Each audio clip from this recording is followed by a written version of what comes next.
Sir, ನನ್ನ ಹೆಸರು PR Suryanarayana ಅಂತೇಳಿ ಕರ್ನಾಟಕ ಪ್ರಾಂತ ರೈತ ಸಂಘದ ರಾಜ್ಯ ಉಪಾಧ್ಯಕ್ಷರಾಗಿ ಶ್ರೀನಿವಾಸಪುರದಲ್ಲೇ ನೆಲೆಸಿರ್ತಕ್ಕಂಥವ್ರು ನಾವು. ಸುಮಾರು ಶ್ರೀನಿವಾಸಪುರದಲ್ಲಿ ಇವತ್ತು 400 ಕೆರೆಗಳು ಮೇಲ್ಪಟ್ಟು ಶ್ರೀನಿವಾಸಪುರ ತಾಲೂಕಿನಲ್ಲಿದ್ದಾವೆ. ಇಡೀ ಜಿಲ್ಲೆಯಲ್ಲಿ 3,500 ಕೆರೆಗಳಿದ್ದಾವೆ. ರಾಜ್ಯದಲ್ಲಿ 41,849 ಕೆರೆಗಳಿದ್ದಾವೆ.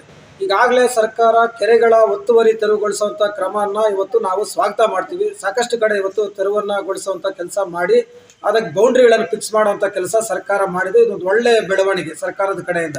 ಆದರೆ ಅದೇ ಸಂದರ್ಭದಲ್ಲಿ ಕೆರೆಗಳಲ್ಲಿ ಇಷ್ಟಾನುಸಾರ ಇವತ್ತು ಕೆರೆಗಳ ಹೂಳು ಎತ್ತುವಂಥ ಕೆಲಸ ಆಗಬೇಕಾಗಿತ್ತು. ಆ್ಯಕ್ಚುಲಿ ನೀರಾವರಿ ಯೋಜನೆಗಳು ಅನುಷ್ಠಾನಕ್ಕೆ ಬರಬೇಕಾದ್ರೆ ಇವತ್ತು ಕೆರೆಗಳಲ್ಲಿ ಹೂಳೆತ್ತುವಂಥ ಕೆಲಸವನ್ನು ಇವತ್ತು ಸರ್ಕಾರ ಹಮ್ಮಿಕೊಳ್ಬೇಕಾಗಿತ್ತು.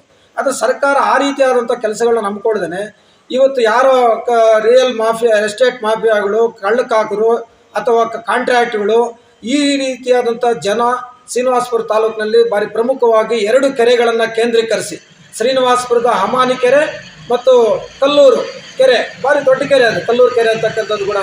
ಇಲ್ಲಿ ಸುತ್ತಮುತ್ತಲು ಇಟ್ಟಿಗೆ ಫ್ಯಾಕ್ಟ್ರಿಗಳು ಮಾಡ್ತಕ್ಕಂಥವ್ರು ಇದ್ದಾರೆ, ಬೇರೆ ಬೇರೆ ಕಾಂಟ್ರಾಕ್ಟ್ ಕೆಲಸ ಮಾಡ್ತಕ್ಕಂಥ ರೋಡುಗಳು, ಬಿಲ್ಡಿಂಗ್ಗಳು ಮಾಡ್ತಕ್ಕಂಥವ್ರು ಇದ್ದಾರೆ. ಅದ್ರ ಪಾಯಗಳು ತುಂಬಿಸ್ಲಿಕ್ಕೆ, ಇಟ್ಟಿಗೆ ಫ್ಯಾಕ್ಟ್ರಿಗೆ ಮಣ್ಣು ಲೋಡ್ ಮಾಡಲಿಕ್ಕೆ. ಸೊ ಈ ರೀತಿಯಲ್ಲಿ ಇವತ್ತು ರಾತ್ರಿ ಹಗಲು ಎನ್ನದೇ ಇವತ್ತು ರಾಜಾರೋಷವಾಗಿ ಇವತ್ತು ಟ್ಯಾಕ್ಟ್ರಿಗಳು, ಬರೀ ಟ್ಯಾಕ್ಟ್ರಿಗಳು ಮಾತ್ರ ಅಲ್ಲ, JCBಗಳಿದ್ದಾವೆ, ಟಿಪ್ಪರ್ಗಳು ಇಟ್ಕೊಂಡಿದ್ದಾರೆ, ಬೇರೆ ಬೇರೆ ಯಂತ್ರಗಳನ್ನು ಇಟ್ಕೊಂಡು ಇವತ್ತು ಕೆರೆಗಳಲ್ಲಿ ಇವತ್ತು ಆಳವನ್ನು ಒಂದು ರೀತಿಯಲ್ಲಿ ಕೆರೆಗಳ ಅಂದವನ್ನು ಕೆಡಿಸಿ ಇವತ್ತು ಹೂಳನ್ನು ಎತ್ತಾ ಇದ್ದಾರೆ. ಈಗ ಸರ್ಕಾರ ಏನು ಹೇಳುತ್ತೆ, ಕೆರೆಗಳು ಹೂಳೆತ್ತಬೇಕು, 1 ಅಡಿ ಅಥವಾ 2 ಅಡಿ ಆಳವನ್ನು ಇವತ್ತು ಅದರ ಮೇಲ್ಪದರದ ಮಣ್ಣನ್ನು, ಫಲವತ್ತಾದಂಥ ಮಣ್ಣನ್ನು ರೈತರಿಗೆ ಹೊಲಗಳನ್ನು ತುಂಬಿಸ್ಕೊಳ್ಳಿಕ್ಕೆ ಇವತ್ತು ಕಾನೂನಲ್ಲಿ ಇದಿದೆ. ಆದರೆ ಇವತ್ತು ರೈತರು ಇವತ್ತು ಮಣ್ಣೆತ್ಕೊಳ್ತೀವಿ ಅಂತಂದರೆ ಅವರು ತಿಂಗಳುಗಟ್ಟಲೆ ಕಾಯಬೇಕು ಪರವಾನಿಗಾಗಿ, ಪಂಚಾಯಿತಿಯಲ್ಲೋ ಅಥವಾ ತಾಲೂಕು ಆಫೀಸಲ್ಲೋ ಪರವಾನಗಿ ಮಣ್ಣು ತಗೊಳ್ತೀವಿ ಅನ್ನೋದಕ್ಕೆ. ತಿಂಗಳು ಕಳೆದರೂ ಕೂಡ ಅವ್ರಿಗೆ ಯಾವುದೇ ಪರವಾನಗಿ ಕೊಡೋದಿಲ್ಲ. ಆದರೆ ಈ ರೀತಿಯಾದಂಥ ಕಳ್ಳಕಾಕರು ಏನಿದ್ದಾರೋ ಇವತ್ತು ಇವರು ರಾಜಾರೋಷವಾಗಿ ಇವತ್ತು ರಾತ್ರಿ ಎಲ್ಲನೂ ಇವತ್ತು ಮಣ್ಣು ತುಂಬ್ತಾರೆ, ಹಗಲಲ್ಲೂ ಎತ್ತಾ ಇರ್ತಾರೆ.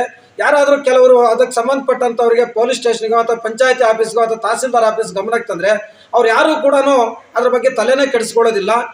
ಒಂದು ರೀತಿಯಲ್ಲಿ ಗೊತ್ತಿಲ್ಲದ ರೀತಿಯಲ್ಲಿ ಇವತ್ತು ಅವರ ನಡವಳಿಕೆಗಳಿದ್ದಾವೆ. ಈ ರೀತಿ ಇವತ್ತು ಶ್ರೀನಿವಾಸಪುರದ ಕೆರೆಗಳಲ್ಲಿ ಮಣ್ಣನ್ನು ಇವತ್ತು ಹಗಲು ದರೋಡೆ ಮಾಡ್ತಾ ಇದ್ದಾರೆ, ರಾತ್ರಿಯಲ್ಲೂ ದರೋಡೆ ಮಾಡ್ತಾ ಇದ್ದಾರೆ ಅಂತಕ್ಕಂಥದ್ದು. ಇದನ್ನು ಕರ್ನಾಟಕ ಪ್ರಾಂತ ರೈತ ಸಂಘ ಇವತ್ತು ತೀವ್ರವಾಗಿ ಖಂಡಿಸ್ತದೆ. ಯಾಕೆಂತಂದರೆ ಫ್ಯೂಚರಲ್ಲಿ ನಾವು ನೀರಿನ ಸಮಸ್ಯೆಗಳಿದ್ದಾವೆ, ತುಂಬ ಆಳವಾಗಿ ಡೆಪ್ತಾಗಿ ಮಣ್ಣನ್ನು ಎತ್ತೋದ್ರಿಂದ ಅಲ್ಲಿ ಪ್ರಕೃತಿಯಲ್ಲಿ ಇವತ್ತು ನೀರು ಅದು ಒಳಗಡೆಗೆ ಇಮರೋದಿಲ್ಲ. ಒಂದು ಲೇಯರ್ ಕರೆಕ್ಟ್ ಆದಂಥ ಇಮರುವಂಥ ನೀರಿನ ಒಂದು ಪದರ ಏನಿದೆಯೋ ಆ ಪದರವನ್ನು ಇವತ್ತು ನಾವು ರಿಮೂವ್ ಮಾಡಿಬಿಟ್ರೆ ಆ ನೀರು ಇಮರೋದಿಲ್ಲ, ಭೂಮಿ ಆಳಕ್ಕೆ ಹೋಗೋದಿಲ್ಲ. ಸೊ ಹಾಗಾಗಿ ಆ ರೀತಿ ಆಳವಾದಂಥ ರೀತಿಯಲ್ಲಿ ಡೀಪ್ ಆದಂಥ ಈ ಮಣ್ಣೆತ್ತೋದನ್ನು ಇವತ್ತು ನಿಷೇಧಿಸಬೇಕು. ಮಾನ್ಯ ಜಿಲ್ಲಾಧಿಕಾರಿಗಳು, ತಾಲೂಕು ದಂಡಾಧಿಕಾರಿಗಳು ಇದ್ರ ಬಗ್ಗೆ ಕಟ್ಟುನಿಟ್ಟಿನ ಕ್ರಮಗಳನ್ನು ಅನುಸರಿಸದೇ ಇದ್ದರೆ ನಾವು ಒಂದು ದೊಡ್ಡ ರೀತಿಯಾದಂಥ ಹೋರಾಟವನ್ನು ಈ ವಿಚಾರದಲ್ಲಿ ಮಾಡಬೇಕಾಗುತ್ತೆ.